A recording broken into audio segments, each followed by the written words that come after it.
के ऊपर खरी उतरने की कोशिश करूंगी कि जो हो सकता मेरे से, जो भी ज़िम्मेदारी की जो काम है, बरखी के काम है, जो भी है, पूरे मसाइल दूर करने की और कोशिश करूंगी 24/7 पब्लिक में रह के काम करने की, क्योंकि मैं पेशे से एक डॉक्टर हूं और वैसे भी मैं अल्हम्दुलिल्लाह आवाम की खिदमत करते आ रही हूँ।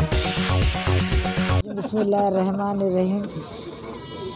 अल्हम्दुलिल्लाह सबसे पहले अल्लाह का शुक्र अदा करती हूँ। उसके बाद नक़ीब मिल्लत बैरिस्टर असदुद्दीन ओवैसी साहब और हबीब मिल्लत अकबरुद्दीन ओवैसी साहब का शुक्रिया, जो मुझे दूसरी बार चांस दिया। पहली बार मैंने कुरमागुड़े से 4210 की जीत की थी और 5 साल काम किया और उसी बिना पे जो है ना अल्हम्दुलिल्लाह तालाब संचलन की सीट दी गई है और मैं उसके ऊपर खरी उतरने की कोशिश करूंगी कि जो हो सकता मेरे से, जो भी ज़िम्मेदारी की जो काम है, बरखी के काम है, जो भी है, पूरे मसाइल दूर करने की और कोशिश करूंगी 24/7 पब्लिक में रह के काम करने की, क्योंकि मैं पेशे से एक डॉक्टर हूं और वैसे भी मैं अल्हम्दुलिल्लाह आवाम की खिदमत करते आ रही हूं, तो मुझे इसमें कोई दुश्वारी पैदा नहीं होगी।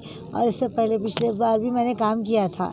तो एक छोटा सा शेर है, मैं अकेले ही चली थी जानिब मंजिल, मगर लोग साथ आते गए और कारवां बनता गया। शुक्रिया। माशाल्लाह, माशाल्लाह।